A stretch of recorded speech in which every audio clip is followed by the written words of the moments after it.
Welcome back to another Blu-ray update.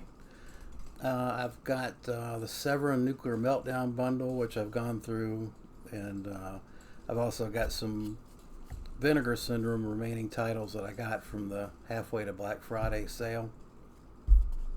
So let me go through those. First up, we'll start with the Vinegar Syndrome remaining ones. 1986's Who Done It? Aiken Scherberger. I think this is the only thing he ever did as a director. A movie set basically becomes the scene of some real killings, but it's really done in a very lame way. The kills are terrible. I mean, this film commits a lot of sins.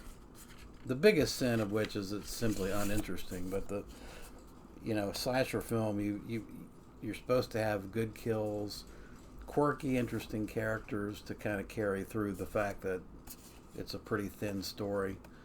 You don't have any of that here. It's just a thin story with a lot of bad characters and some shitty kills. It also has I'm not sure how it got the label of maybe comedy, but I mean, I think the C-SPAN channel is funnier than this. So this is just it's close to being shit, I guess. I'm gonna give it a 3 out of 10. Once again, though, the restoration is great. It's just a shitty movie. There's a lot of special features on this, which were somewhat interesting, because when you watch really bad movies, it is kind of interesting to try to get some insight into why it was so bad. And almost without fail, the bad movies, the people that make them don't realize they're bad. But yeah, this is crap. I'm not surprised that Aiken didn't do anything after this. Alright, next up is kind of a film that's really just as bad, maybe worse. And that is Nightmare Weekend. In fact, I give this a 2 out of 10. This is even worse. Yeah, I can then Who Done It? Nightmare Weekend. This is a nonsensical slasher directed by Henry Sala, who apparently was an Indian director that the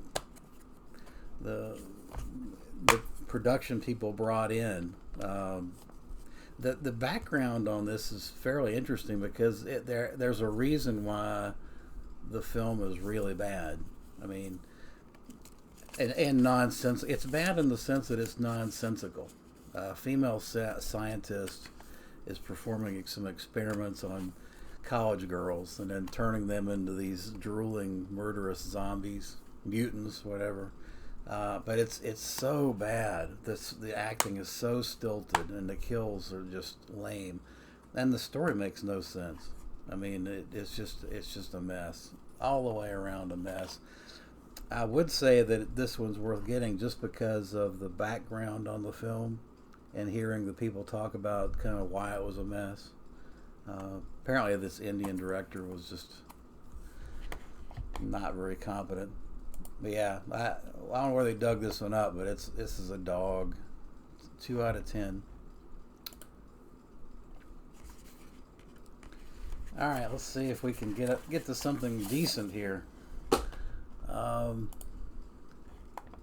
Memorial Valley Massacre, 1988. This one I liked. It's not great, but I liked it. I give it a 6 out of 10. And the difference between these and the first two I talked about is characters. You've got a cast of quirky characters that make the downtime between kills interesting. And then you got William Smith. You've got a name actor in this one. He doesn't do a lot, but he's in the film, and it does help kind of raise the proceedings a little bit. It's a little slow. Basically, this is a campground killer. Some people are going to this new camp that's being built, and they're hunted by this Neanderthal man. It's a good simple story, well executed. The first 45 minutes is a little slow, but I thought it was overall a decent watch. 6 out of 10. This has an audio commentary track, I believe. Yeah, but and some interviews. So yeah, I definitely think that Memorial Valley Massacre is a one to pick up. All right, next up, Larry Cohen. And this is a departure for him. This is Perfect Strangers, 1984. It's a thriller noir, and it's about a killer who sees basically he sees a kid has witnessed him committing a murder, and what he does is ingratiate himself with the kid's mother, and then you've got kind of a stalking killer type story going on. It's very by the numbers. It's not what you would expect from a Larry Cohen film, but it's a decent one-time watch. It's probably my least favorite Larry Cohen film, to be honest with you. I'll give it a 6 out of 10.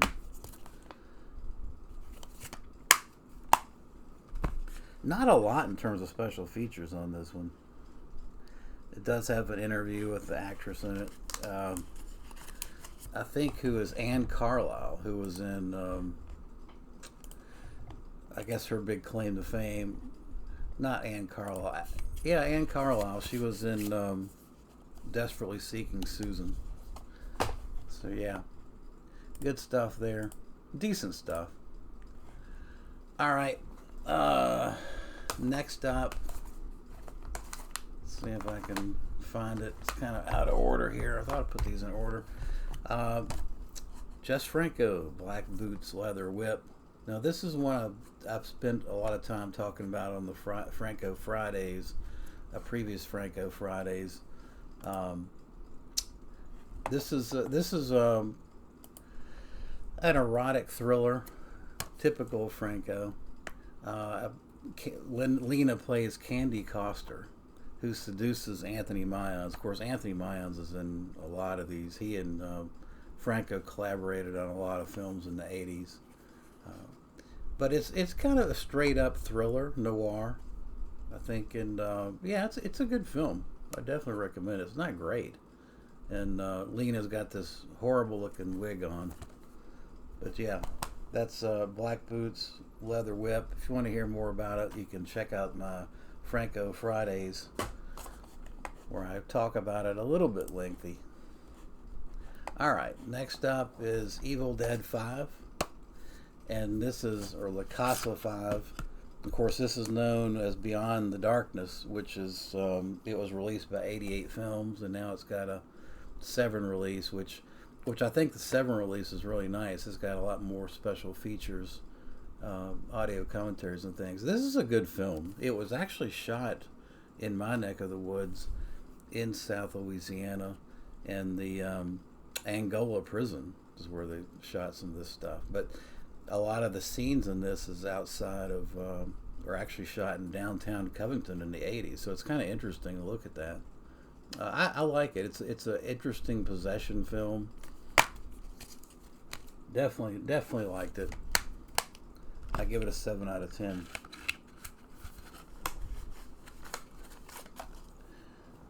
All right. Next up, we've got another Franco film, House of Lost Women, which is another film I talked about on the most recent Franco Fridays. This time Lena Romay is Anthony Mayans' daughter, and her stepmother is a tyrant and tortures her and her mentally retarded sister. It's a perverted story. Incest, all kinds of stuff. I mean, it's well done. And there's a disc in this one that has Daniel White music. This is volume 2. So it's a great release. Definitely recommend it, but be prepared. This is a very perverted story. But you do get to see Lena Romay in various states of undress, and she's masturbating with an orange at one point. I'll go figure that one out. All right, next up was a film that I have never seen before until now, and I really liked it, and that was 1987's Retribution. Wow, what a great film! if you've seen JD's Revenge, blaxploitation film from the 70s, that's basically this film done in the 80s. Um, you've got an artist who decides to commit suicide, and at the same time he commits suicide, a gangster is being killed, and now you've got a possession story going on with the gangster coming back through this artist to extract his revenge. Some great kill setups, well acted, just all around a great film. I give it an 8 out of 10. I really enjoyed it. Good stuff. And I think this was a first-time director. Guy Mager directed this, and he went on to do one of the Children of the Corn films. He did a great job with this, and he talks a lot about in the audio commentary and in some interviews how, in fact, this booklet also goes into a lot of detail about how to make that first film successful. You know, from the script all the way to selling it to investors. It's an interesting practical advice he gives on the film industry, particularly if it's your first go around. Great stuff. Highly recommend Retribution. There is alternate artwork on this. Yeah.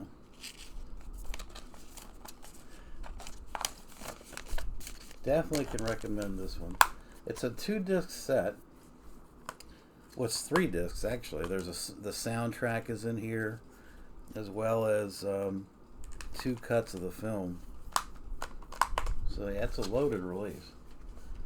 It's almost hard to get back into packaging, really. Okay, at Retribution, great stuff there. Next up, we've got 2000's The Masturbating Gunman, Mark Savage, Australian director. This came with the bundle, or I can tell you right now, I wouldn't have bought it. It's a trauma type film. It's tongue very much in its cheek about a guy he's part superhero, part anti-hero, part serial killer, and he's also kind of a karate expert. But with all these things, his one weakness is whenever he sees a woman, he's got to masturbate. It's a totally ludicrous story. Then you throw in this German guy who is looking for a virgin to produce his Superman Lebensraum type stuff, and so the masturbating gunman's got to. Why am I talking about the plot of this movie? It sucks. It's stupid. I give it a 3 out of 10. Yeah. Probably that's resale bin on that one. Next up is Warriors of the Year 2072, Lucio Fulci. And this is basically a Running Man film. Lucio at the time, I guess, had a feeling that TV and what TV had to offer was rotting people's brains. Wonder what he would think today about it. And so this movie plays to that, and very much like Running Man, to be honest with you.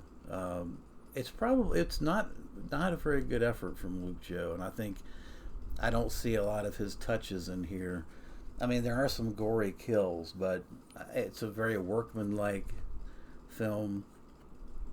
I think there was some sequences that really bothered me technically bothered me, that there's some fight sequences here that's got like a flickering effect, which just kind of hides, I guess. To me, when you're doing that, are you trying to be artsy, or are you hiding the fact that you got two people that you don't know how to orchestrate a fight very effectively on screen, and so you hide it with all the blinking. It just comes off as cheap and lame, to be honest with you. So it's not definitely lower on my Fulci list. I give it a 6 out of 10. It's got some cheese factor to it, which I think kind of carries it forward.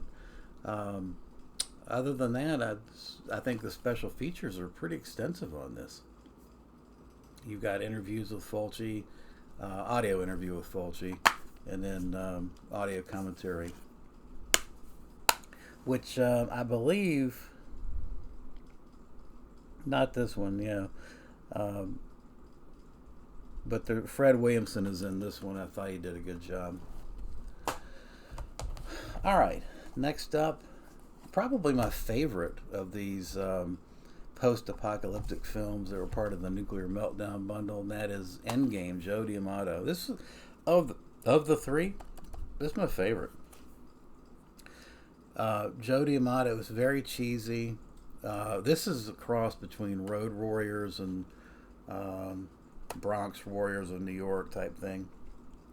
Post-apocalyptic battles, cheesy effects, great acting, cheesy good acting, I should say.